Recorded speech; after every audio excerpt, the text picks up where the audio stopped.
The lockdown began, or at least it arrived in Ireland, at the end of March, 4 years ago. But I knew it was coming. I was alert to its imminent arrival for about 4 weeks earlier. Even when RTE asked me to travel for a radio interview in Dublin with Brendan O'Connor in late March, I said, no, I'm not moving. I told the researcher this. I didn't want to get this new strange disease. And she was a bit surprised. They had other guests travelling into the studio that morning, she said. Well, says I, they won't be coming into the studio this time next week. And I was right. I had left Dublin on the 6th of March after attending an event in City Hall the previous night to celebrate the work of the Samaritans in Ireland. It turned out to be the final time, although it was a week later, on the 12th of March, that I realised clearly what was coming.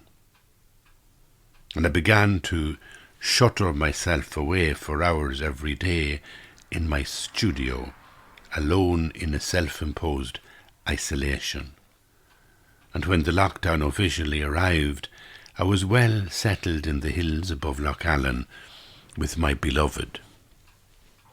In the course of the following 3 months, all that we were was taken away.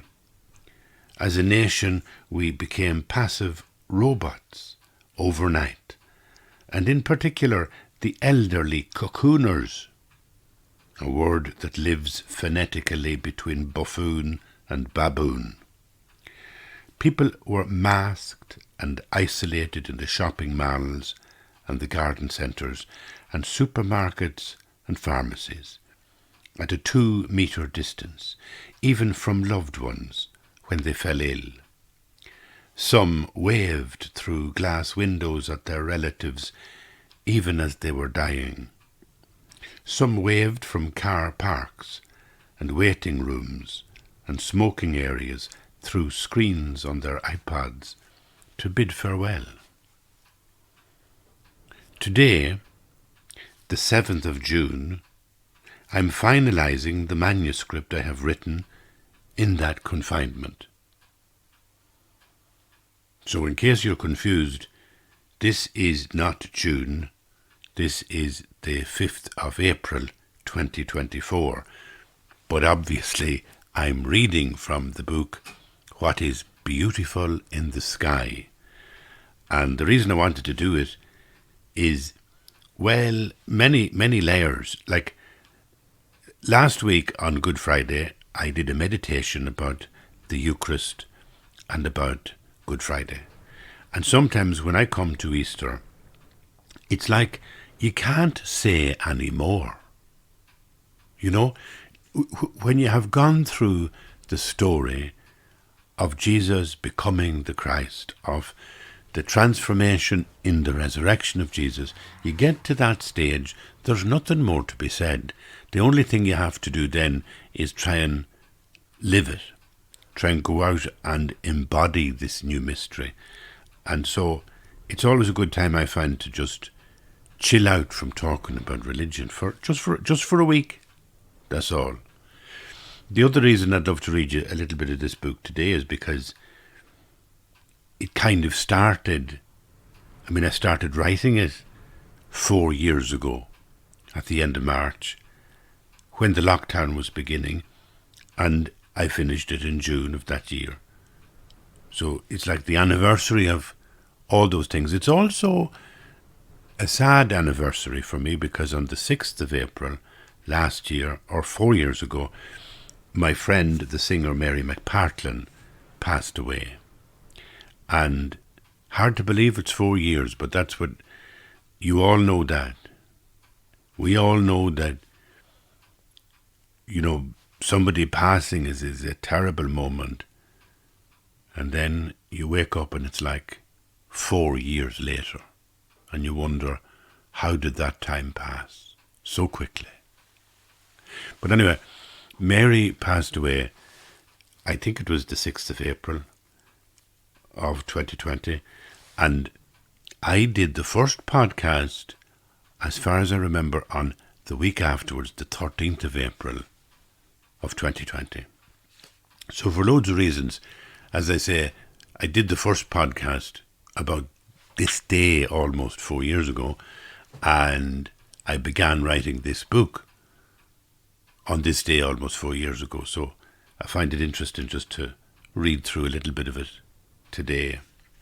Today, I'm finalising the manuscript I have been writing in the confinement. I worked every day in my studio at the back of the house and walked in the garden for exercise day and night for 12 weeks. The garden is really a wilderness and comprises just under an acre of woodland, beside which is a small house, an artist's workshop, and my own shed or studio. To the south is the woodland of between 70 and 100 young trees. Holly, chestnut, Spanish chestnut, birch, Guelder rose, beech, willow, Norwegian maple, oak, Canadian maple, and Chilean beech. There's a carpet of bluebell, garlic, and other wild flowers. The foxgloves grow in the shade and have not yet reached their full height, nor have they yet come into bloom. They will happen in July. To the north is the house where the beloved still sleeps, as I slip out the patio door and venture into the woodland. I walk through this grove of beech and birch and emerge to the east, looking further east across the full length of Loch Allen and at Slieveneeren on the far shore. At the perimeter is a wire fence with cement posts protecting us from a cliff, a 60-foot drop lined with gorse, where I walk until I come to my studio. In the northeast, a stand-alone building 25 feet by 25 feet, with one patio door on the eastern side offering me another view of the lake. There's 2 windows in the apex roof and a medium-sized window looking south to the woodland. I slide the door of my studio open and go inside. It has been a long journey since January. I was in Warsaw, and there was news of the virus in Wuhan, and it hadn't occurred to me what might be ahead. We were looking at a house for sale in Donegal at the time and dreaming of being there by the 1st of May. I imagined a perfect sunny day, opening the door to begin a new life beside the sea. But when the 1st of May came, we were still in Leitrim, locked down, and the world had changed. O Mary, we crown thee with blossoms today, as the children used to sing. But they didn't sing it in 2020. We were taken away from a universe that was revolving around us, as if just for us, and we found ourselves back in a contingent, strange world in a dangerous place, where we needed each other because we were vulnerable, and where it was us that spun around some centre in the cosmos that we didn't quite comprehend.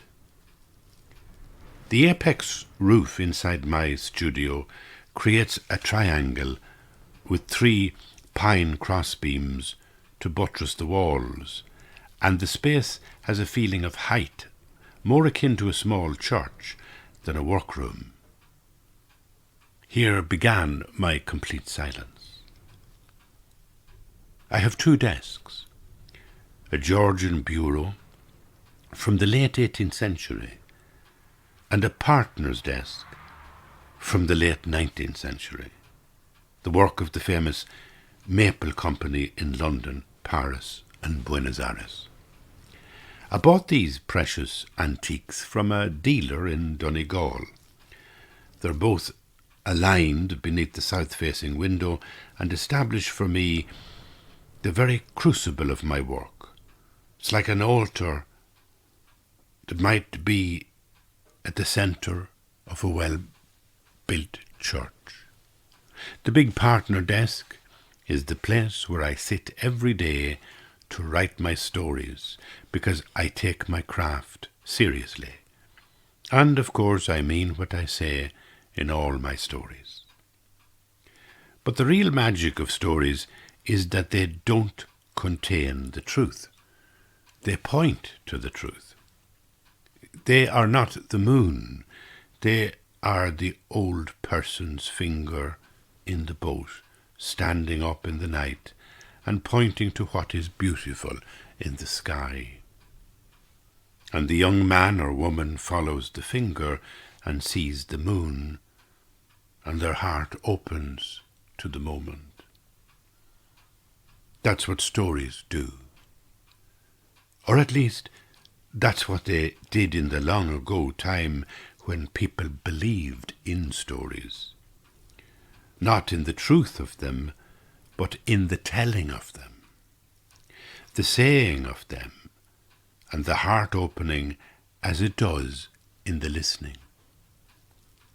And here now I sit again at my desk for one more day, to read over this story, to correct a few spellings, integrate a few loose paragraphs, question some of the details, alter an occasional sentence, and move, importantly, to write the ending, because it's always a moment of achievement for an author to view the final draft one last time before another story is born.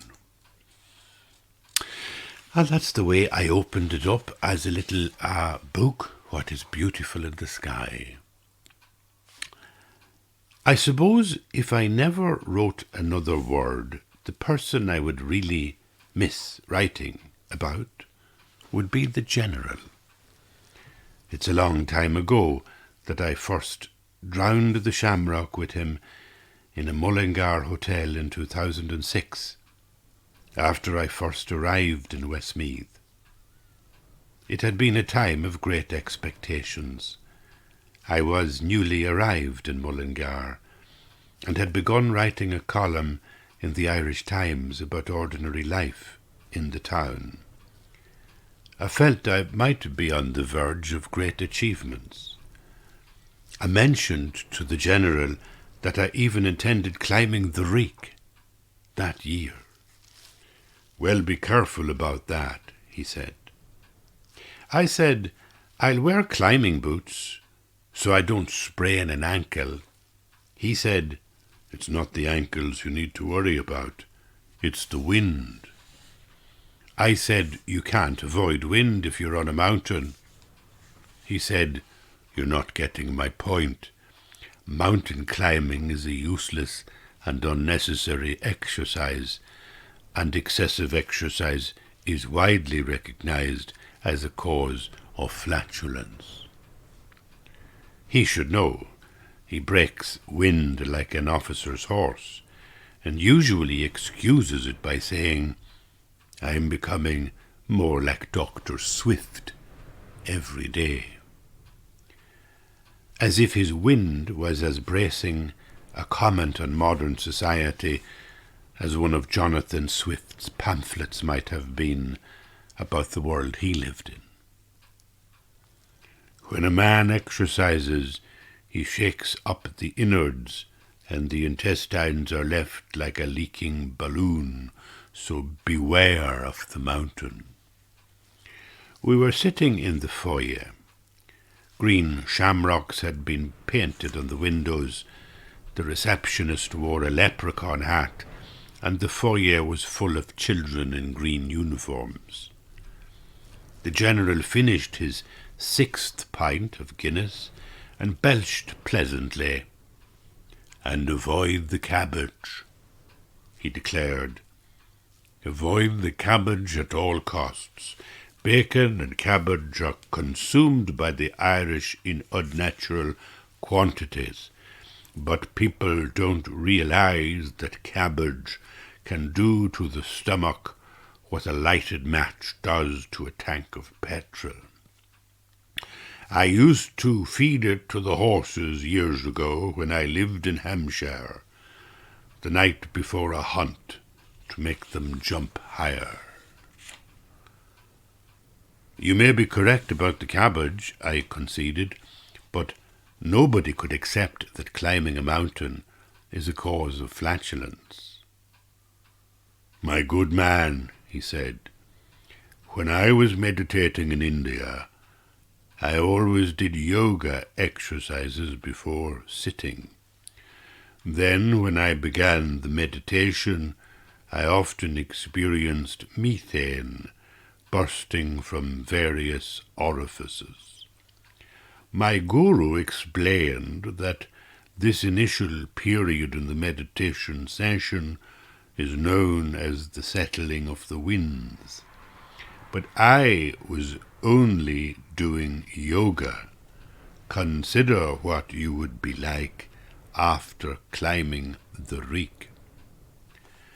The General's massive eyebrows lifted, and he stared at me with great intensity. Then, looking towards the bar, he bellowed, "Bartender, 2 more pints of your finest stout, please." There was a tall woman sitting on a nearby sofa, wrapped in a fur coat, sipping from a long glass of something green through a straw. She was listening to the General with great attention. "Those hippie families in the West," the General said, "give their children nothing but lentils, and when the poor creatures go to school, everybody laughs at them." The woman on the sofa rose. Clearly she had heard enough. She approached us, and I dreaded what she might say. "I kept chickens,"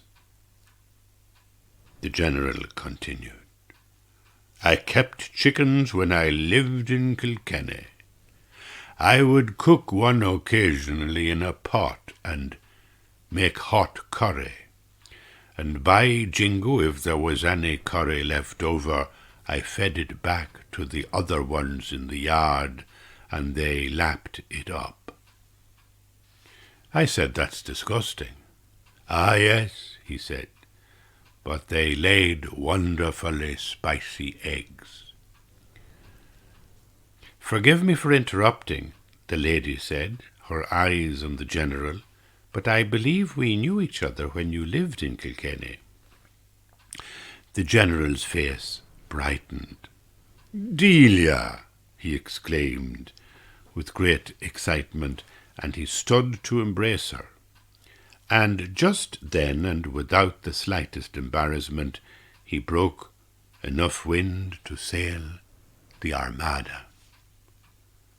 "Oh, don't mind me, it's only the Guinness," he declared, as 2 more pints arrived on a tray with little shamrocks imprinted on their creamy heads. It was hardly 6 a.m., but my phone actually rang at this point in my reading of the script, and I smiled to see it was the General. When I answered, I heard him breathing with difficulty. For a moment, I wondered had he caught the disease. "You're up early," I said. "Are you okay?" "Just tired," he said. "That's all. I can't sleep, and I'm fucking fed up of this. We have to get out tomorrow. We must meet. What say you to a lunch in Mullingar? I smiled. We can't, I said. There's a lockdown. Tomorrow there are things opening, but not everywhere, and there's no travel allowed outside your region. So no matter what opens tomorrow, you are still stuck in Mullingar, and I'm stuck in Leitrim. Fuck that, he whispered. Fuck that. I thought it was over tomorrow. After a few other pleasantries, he hung up, and the fire log burst into flame, and the 4 briquettes I mounted on top of it reddened in the stove. There's nothing I love more than going to my study very early in summer, when it's still chilly from the night before, and lighting a token fire in the stove. It's a kind of ritual, like lighting candles before a service. On the eastern wall of the room is my father's bookcase, in which I house my icons, the Christ of Sinai from Belarus, the Madonna of Kazan from Warsaw, the Columkill icon from Belarus. These are hand-painted works of art by masters of the craft.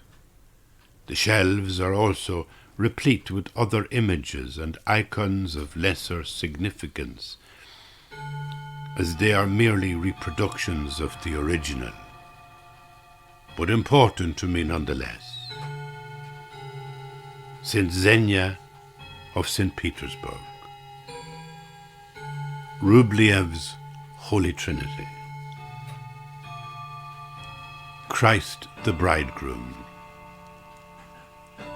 and a rare Russian icon of Sophia, the wisdom of God. And on my writing desk is a photograph of my wife. Sitting on top of the writing bureau is the woofer for my Samsung soundbar, and on that, on top of it, is a golden Buddha, which I brought home from a Tibetan monastery near Mongod in India. Above that hangs a painting of the Buddha Manjushri, and a photograph of the learned Tibetan Lama who lives in West Cavan, the Reverend Panchen Nuthral Rinpoche. If I could add something Islamic that might allow me to open my heart in that direction, I would have it. But so far I have not met the proper teacher to advise me, and for me religious objects are useful tools rather than ornaments. No doubt someone might enter the room and be horrified by such an opulence of religiosity and such an overdose of deities from diverse religious traditions, all sitting down together in the one space. But on the other hand, you might come into my studio and find none of these holy icons or objects on the walls at all, because very often I gather them reverently into boxes and hide them away in the press, or mask the glass doors of my father's bookcase with blue silk curtains to shield the icons from the world. I do this when my faith has diminished, as it often does. It goes out like the tide. Faith comes in like a full tide, and then it goes out again. You get an enthusiasm for belief in the Lord, your mentor deity, and then it goes away. And one of the great wisdoms in life is not grip it. Don't hold on to it. Allow the tide to come in. Allow the tide to go out in its own time, in a natural flow. And be grateful when the tide of faith does come back. That's what I do when my faith has diminished, as it often does. And in complete devastation, I just stare at the empty walls and view my faith with no more hope or optimism than a character in a play by Samuel Beckett. But when my hope and faith in metaphors returns, I take them out and scatter them once again like flowers in springtime on the walls and on the many shelves. They appear and disappear as my faith ebbs and flows, and they reflect, I suppose, the nature of faith. It's not something I can ever hold or make secure. It's not founded on any presumption about what is true, but it comes and goes like the Atlantic tide on the long white beach at Carrickfinn in Donegal. It struck me as I reflected on the phone call that perhaps the General was close to giving up the ghost. I felt that the abrasive comedy and scatological fire which fueled him in the past was gone.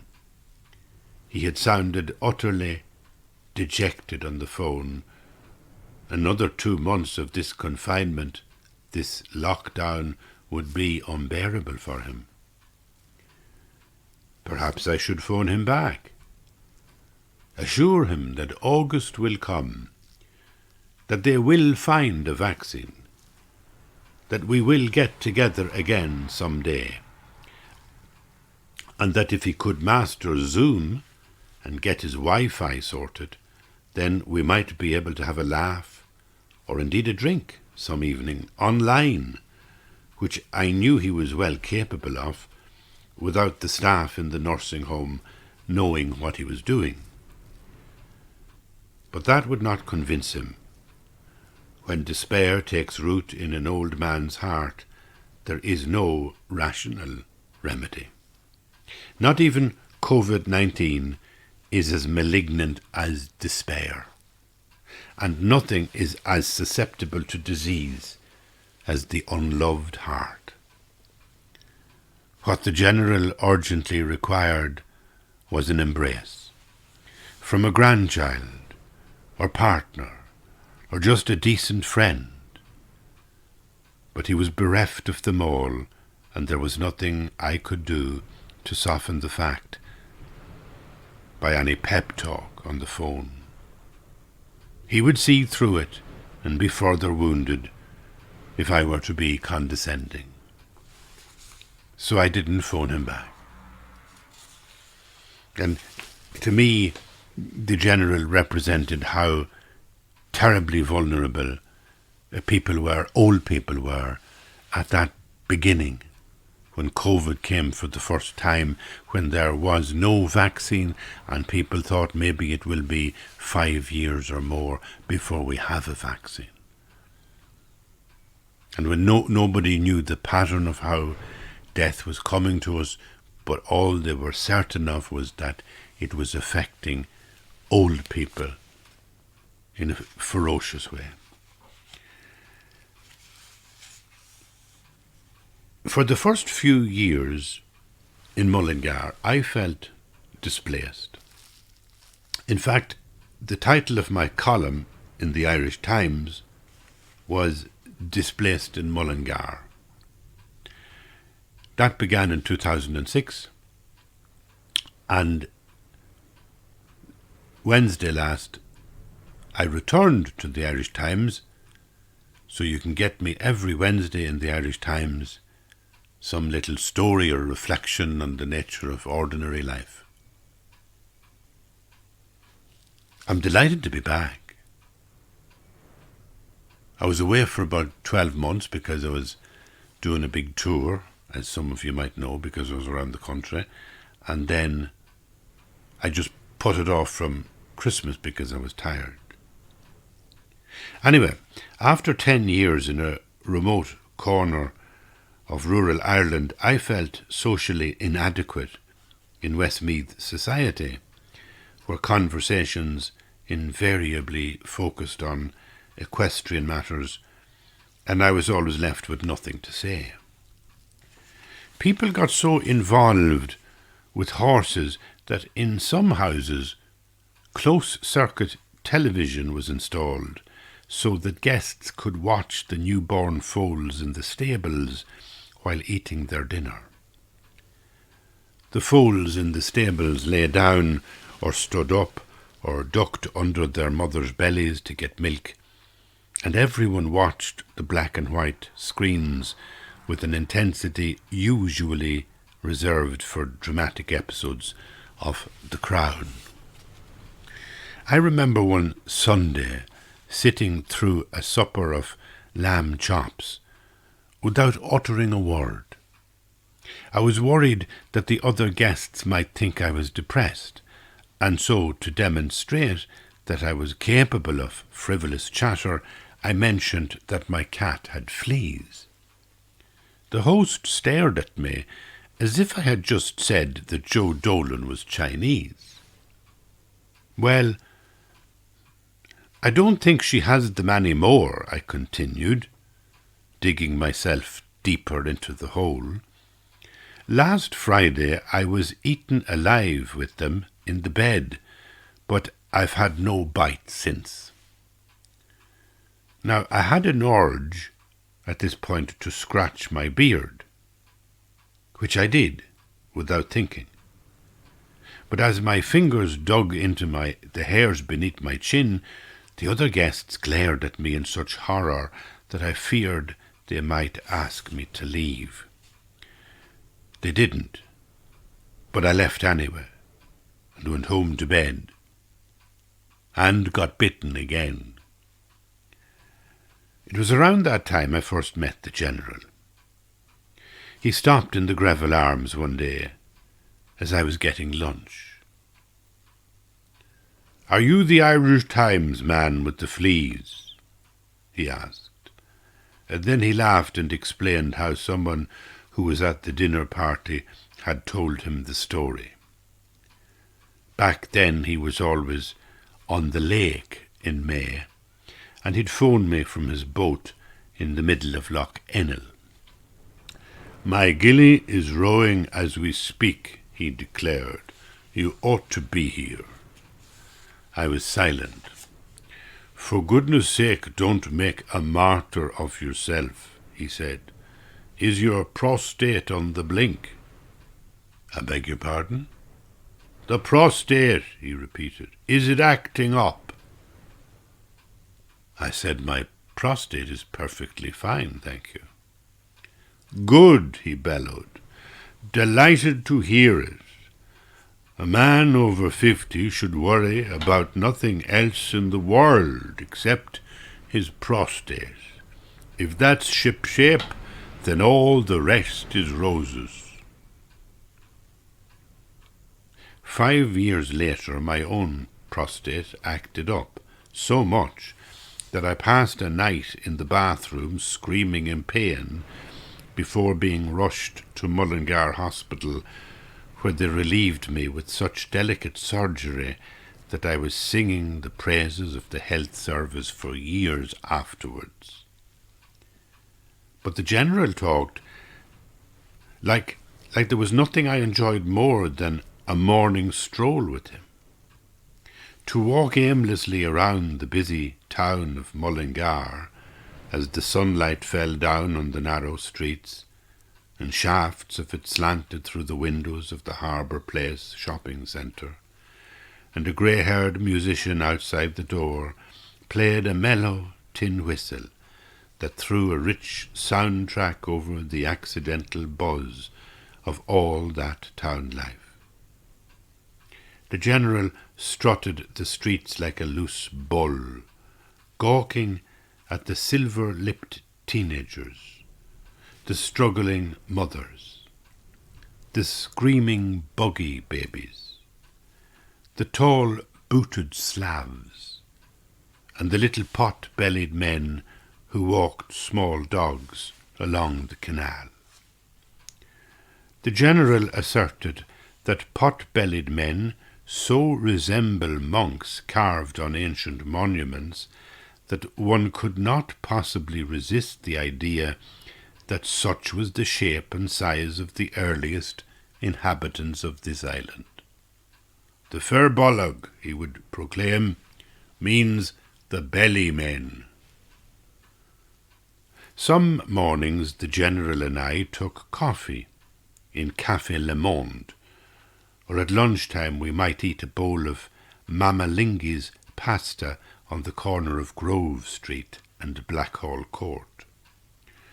One day I asserted that Lingi's little parlour was almost as good as the wonderful Roma Café on Bridge Street in Cavan. "I've never been to Cavan," the General replied rather dismissively.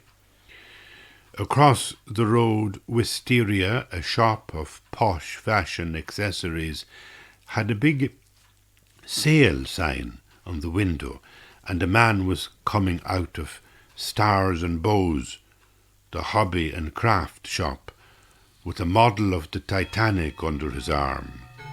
And to our left we could hear the laughter of women from the open door of the hair salon Reflections.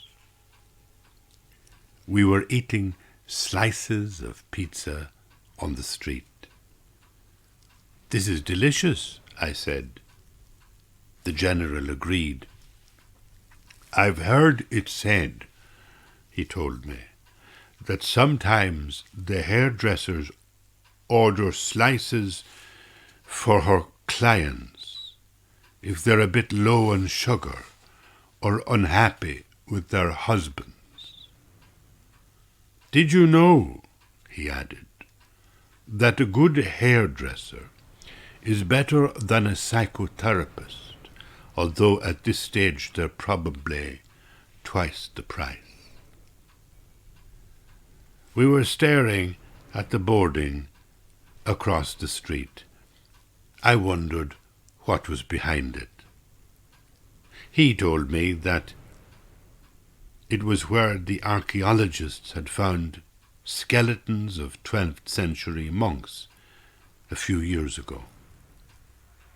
"There was a lot of pride in Mullingar when they found those monks," he said. "They had shells around their necks that showed that they had done pilgrimages to Spain. Mullingar was always European," he added, wiping his lips. Then his eyes darkened.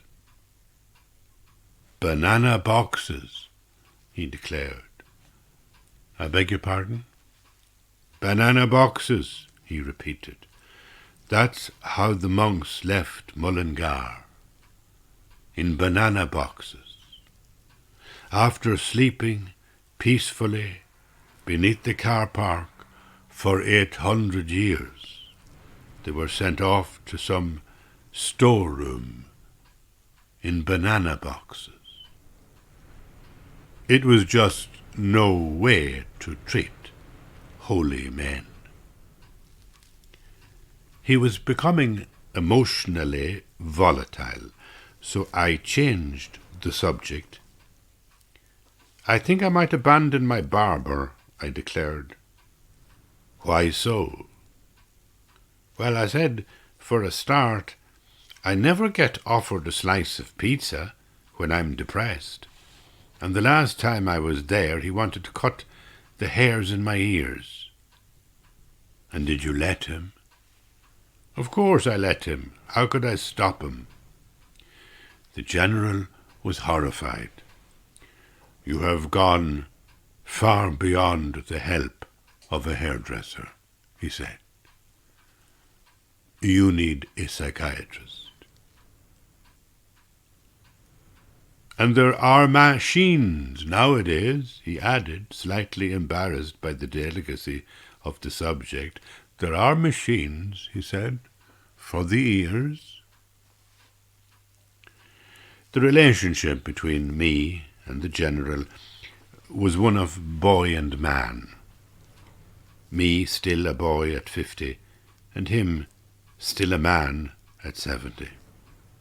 And I couldn't imagine him being happy for the single moment without an argument. But time passes, and in the turning of an eye, I was in my late 60s, he was in his 80s. The remembrance of him as an elderly but bullish mentor was no longer tenable. He was infirm. His eyes were weak. His hand shook. And now, in the time of the virus, as he looked out the window, all his might and prowess were gone. And he shrunk. I don't know how.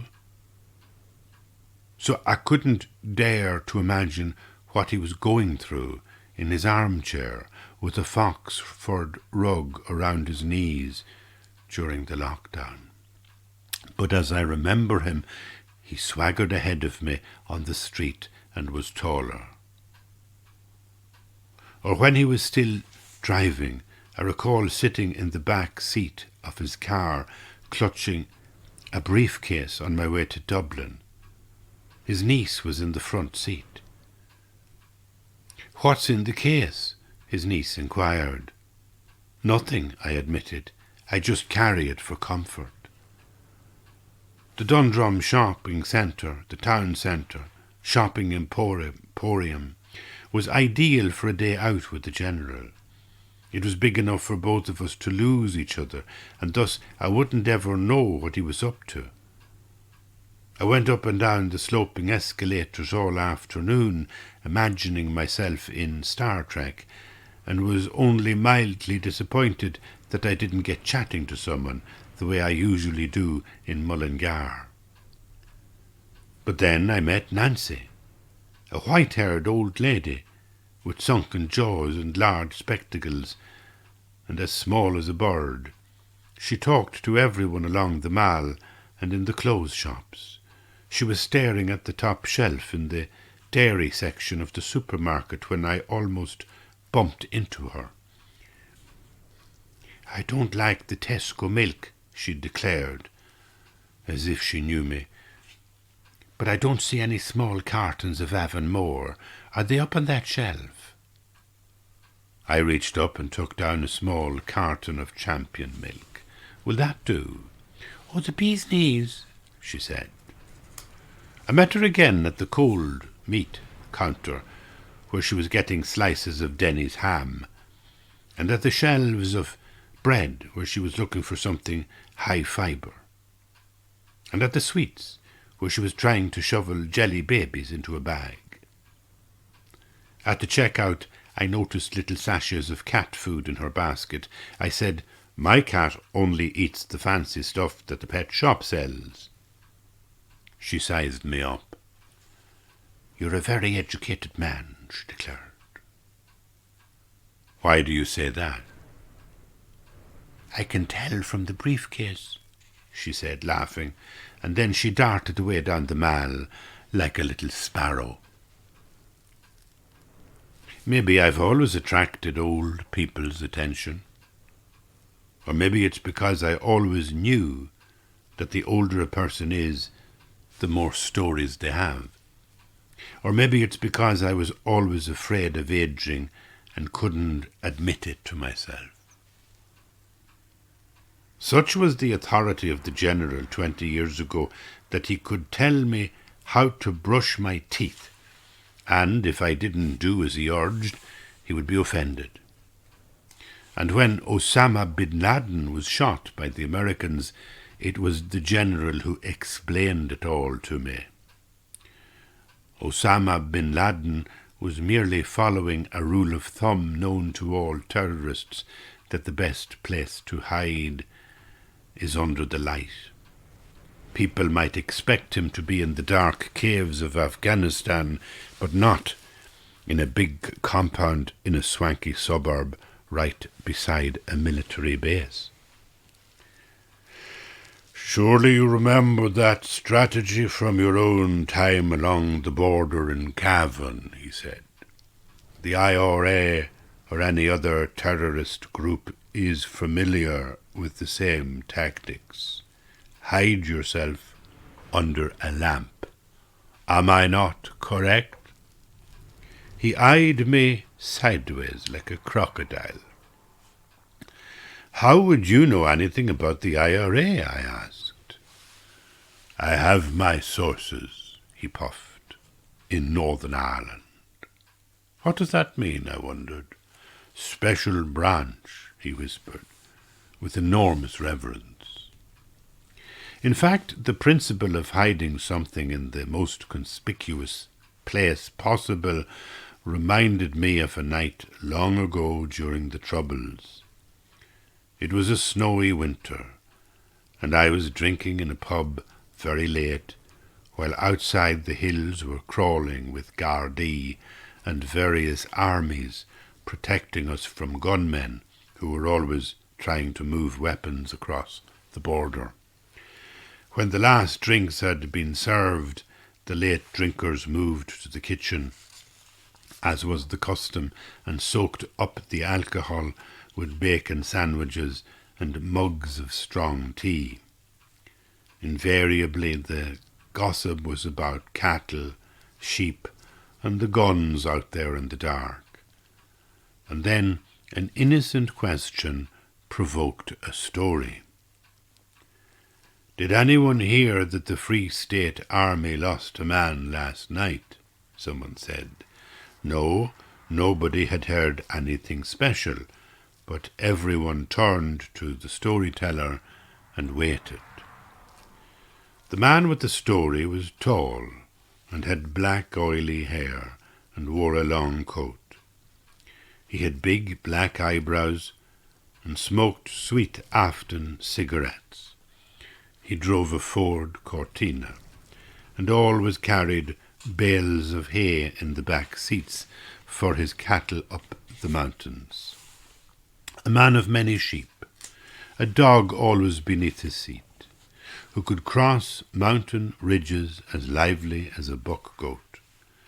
A man who knew more about the war outside the door than he was ever prepared to admit. Snow fell in the yard, and we munched thick sandwiches and supped on sweet tea. It was a new recruit that had been lost. A small, spectacled man out on his first patrol. His company had been deployed in a windy ditch on the snowy mountain near where the Gardaí usually set their checkpoints. There being no traffic, the Gardaí and army drove on to where a lonely farmhouse was tucked into the elbow of the road. Dozens of cars were parked all around the farmhouse, which raised the sergeant's suspicions. So they stopped. The soldiers hopped into the ditch in the blinding snow, and the sergeant went to the door of the house, half expecting to find a bomb factory within.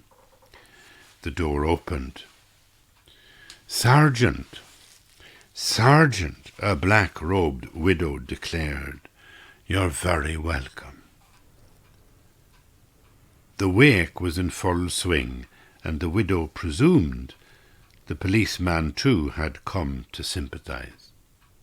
Ireland is a small place, and he was the local sergeant, and he could hardly confess that he was there to search the place for AK-47s. So he went in and took tea, and then a mouthful of whisky, and agreed that the death was sudden, and that at 78 her husband was not an old man. Outside, the wind swept sleet across the mountain, flattening the rushes, and an hour passed before the sergeant emerged and hissed at his driver to get him home. Lord Jesus! The widow exclaimed when she saw so many soldiers crawling out of ditches. It was very good of you all to come. The soldiers boarded the jeeps, and the convoy vanished into the swirling snow on its way back to base. Back in barracks, the commanding officer realised he was a man short. So the convoy retraced its tracks in the snow and found one soldier in the ditch, gun at the ready, still waiting for orders. He had poor eyesight and was completely deaf, and in the wind and snow he had neither heard nor seen his comrades leaving. The tall man had finished his story, and everyone agreed it was a blessing that the poor soldier had been found. They praised the sergeant for being so sensitive and for paying his respects to the grieving widow. "That widow is a fine lady," someone muttered. "Aye, she is," another agreed, "and she comes from a great Republican family." "She does indeed," a further voice affirmed. "And wasn't her husband from across the border?" "Oh, he was, surely," the tall man said. "And where did they bury him?" "Across the border," the tall man said, smiling. There were checkpoints on both sides, but the hearse got through the border without any bother. I feel it's safe enough to tell stories like that now, because time has passed. Many of the participants are dead and gone, and the politics has changed, and stories don't cost lives the way they once did. And I have thrived on gossip. I have made an art of discovering small stories, finding in the meaningless meanderings of strangers and other ordinary people a kind of heroic failure or faith in what is impossible. So it's with great pleasure that I read you that opening section of What is Beautiful in the Sky, to commemorate 4 years since the lockdown began, 4 years since I began doing this podcast. I hope that you continue to listen next week and for many weeks as I reflect on my own confusion and bewilderment and the ways in which faith has played a part in my life and sustained me. And thank you for being here. Bye-bye.